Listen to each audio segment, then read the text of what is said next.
Somewhere in the United States right now, there is a professor standing in front of a classroom explaining why people commit violent crimes, what motivates a killer, how they think, how they choose their victims, how they try and ultimately fail to get away with it. In the fall of 2022, one of those people studying criminal behavior was Bryan Kohberger. He was a PhD student in criminology. He was 8 miles from the University of Idaho, and he was about to leave behind what investigators would call catastrophic evidence. November 13th, 2022, 4 a.m., Moscow, Idaho. A 2-story rental house on King Road. 6 students live here. 4 of them are asleep upstairs. 2 more are on the lower floor.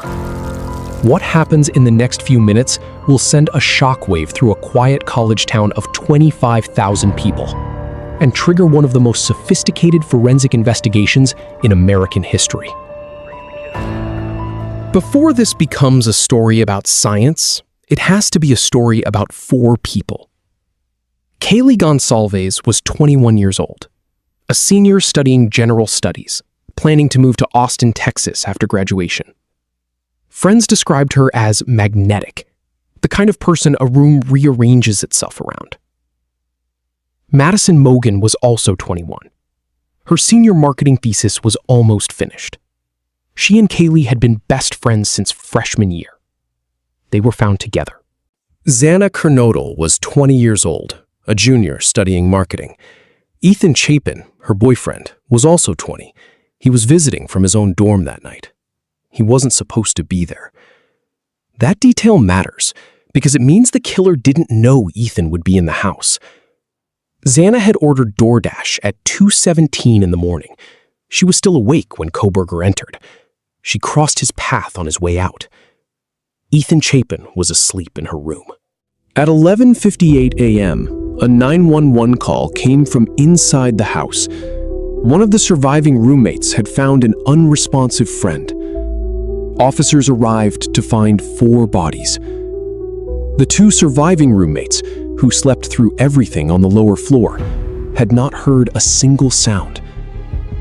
The killer had used a fixed-blade knife. He had entered through an unlocked sliding glass door. He had been inside the house for approximately 17 minutes, and he had left, with one thing he didn't intend to leave.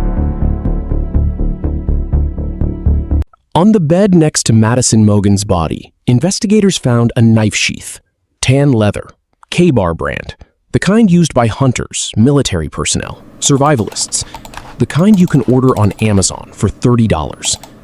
The knife that belonged to it was gone. The killer had taken it, but the sheath he left behind. It was the single most consequential mistake in this case, and the science that would exploit it was about to change American forensics forever. Forensic technicians at the Idaho State Police Lab did what they always do. They tested for DNA. The snap fastener, the small button clasp that holds a sheath closed, had been touched over and over, hundreds of times, by the person who owned it. When you handle an object repeatedly, you leave skin cells, touch DNA, the oils from your fingerprints, the microscopic biological residue of being human. The lab found DNA on that snap. Single source, 1 male contributor. No match in CODIS, the FBI's National Criminal DNA Database, because this person had no prior criminal record. They had a genetic fingerprint belonging to someone they had no name for. Here is where the science takes over. And if you've never heard of investigative genetic genealogy before, pay attention to the next 3 minutes, because it is the most remarkable forensic development of the 21st century. The FBI needed answers fast. Moscow, Idaho had not seen a murder since 2015. A college town with 25,000 students was terrified. Every day without a suspect was a day the community collapsed further. They sent the DNA to Othram, a private forensic genomics laboratory in the Woodlands, Texas. It was Thanksgiving week. Othram's team worked through the holiday. Investigative Genetic Genealogy, sometimes called IGG, works like this. Most Americans have never uploaded their DNA to a database, but enough have, through services like GED Match and Family Tree DNA, that the math starts to work in investigators' favor. You don't need to find the suspect in the database. You just need to find their relatives. A first cousin who did a 23andMe out of curiosity, a third cousin who traced their ancestry to Italy, an aunt who wanted to know if she had any Scandinavian heritage. Each one of those people, without knowing it, handed investigators a thread. Othram generated a full DNA profile from the knife sheath sample within 48 hours. They uploaded it to GED Match and began comparing. Within days, the DNA profile began finding matches, distant relatives, people who had no idea they were connected to a murder investigation. The profile pointed to a multi-generational Pennsylvania family with Italian ancestry. The genetics were specific enough to narrow it down to 2 intersections of that heritage. On December 19th, just over 5 weeks after the murders, the FBI sent Moscow police a name: Bryan Christopher Kohberger. Bryan Kohberger was 28 years old. He had a bachelor's in psychology, a master's in criminal justice, and in the summer of 2022, he moved to Washington State University, 8 miles from the University of Idaho, to pursue a PhD in criminology. He was studying the factors that lead individuals to commit violent crime. He had completed his first semester on December 4th, 2022. He was arrested 26 days later.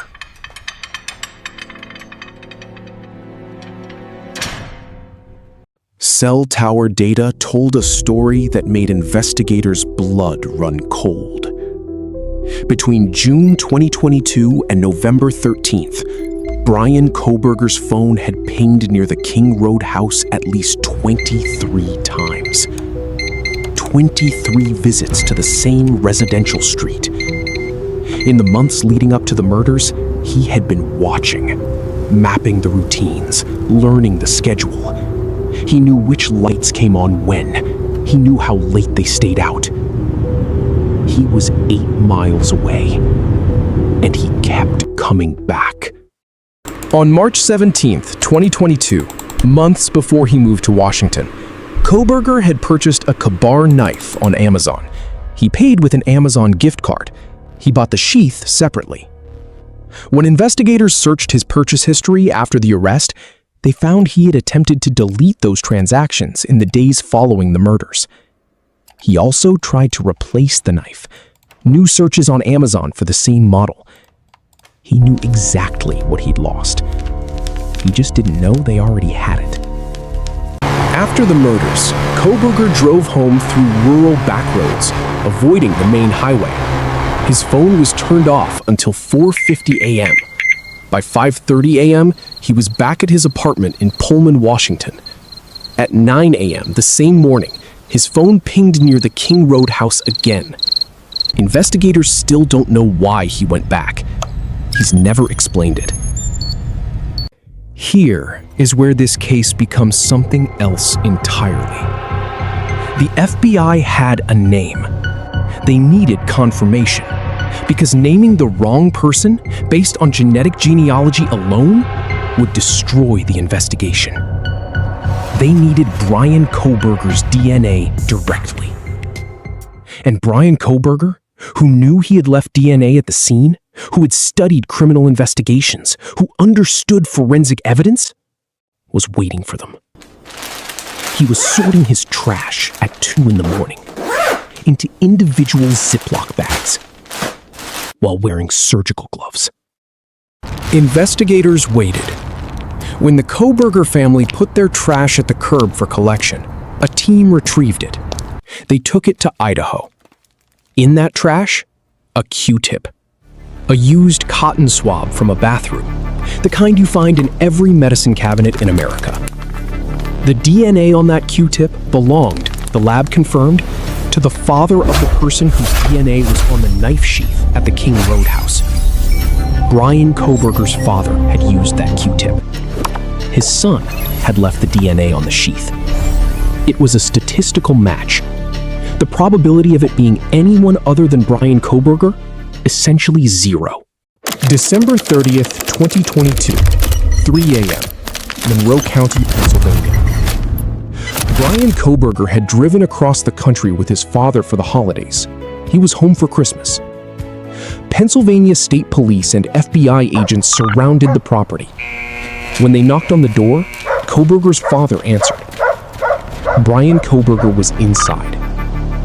He was arrested without resistance, 47 days after 4 people died on King Road.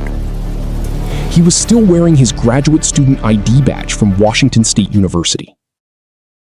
For 2.5 years, the families waited for a trial. Motions to suppress evidence, arguments over the DNA, hearings about the genealogy database. Kohberger's defense tried to have the forensic genealogy evidence thrown out entirely. They argued the technique was unreliable. They argued it violated privacy rights. They lost. On July 2nd, 2025, in a surprise move widely reported as a strategy to avoid the death penalty, Bryan Kohberger stood up in a Boise courtroom and said he was guilty. 4 counts of first-degree murder. 1 count of felony burglary. No trial. No testimony. No explanation. On July 23rd, 2025, sentencing day, the families were finally allowed to speak. For over 2.5 years, they had been asked to wait, to trust the process, to hold their grief in private while lawyers filed motions. Steve Goncalves, Kaylee's father, had publicly criticized the plea deal as hurried and secretive. He wanted a trial. He wanted the evidence made public. He wanted to look Kohberger in the eye across a courtroom for weeks. Instead, he got a podium and 10 minutes. Bryan Kohberger received 4 consecutive life sentences without the possibility of parole, plus 10 years for burglary. He was also ordered to pay $270,000 in fines and restitution. He did not speak at his sentencing. He has never explained why. The question that Bryan Kohberger refuses to answer, and may never answer, is the one that will follow this case forever. Why them? Cell data shows he drove past the house 23 times. He watched, he planned, he prepared meticulously. The prosecution noted that he had encountered Kaylee Goncalves at a bar where she worked, but could not establish that this was the connection. He had studied the psychology of violent offenders. He had written academic papers on the correlation between criminal thinking patterns and antisocial behavior. He knew, better than almost anyone, how people like him get caught. And he left a knife sheath on a bed. What this case gave forensic science was momentum. Othram CEO David Middleman, who worked through Thanksgiving to generate the profile, put it plainly afterward. Quote, "I'm certain that there's someone at Thanksgiving with their family this year, last year, they wouldn't be if Bryan Kohberger wasn't caught in real time." The technique that caught Kohberger has since been applied to hundreds of cold cases across the United States. Murders from the 1980s, rapes from decades ago, cases where families had given up. 1 knife sheath, 1 snap fastener, 1 Q-tip from a Pennsylvania trash can, and the entire landscape of forensic investigation shifted. Bryan Kohberger is 30 years old. He is serving 4 consecutive life sentences at a maximum security facility in Idaho. He has waived his right to any future appeals, which means, barring something extraordinary, he will die in prison. He studied crime. He taught himself to think like an investigator. He bought a knife with a gift card. He drove back roads. He sorted his trash into individual bags at 2 in the morning while wearing surgical gloves. And the one thing he forgot, the one human oversight in 18 months of planning, was the sheath. Left on a bed. next to the person he killed. The house on King Road doesn't exist anymore. The University of Idaho accepted the donation and demolished it in late 2023. There's an empty lot where it stood. Kaylee Goncalves, Madison Mogan, Xana Kernodle, Ethan Chapin. They were 20 and 21 years old. They had no idea someone had been watching their house for months. The science that caught their killer didn't exist in its current form a decade ago. It exists now. And somewhere in the country right now, it is working on the next case.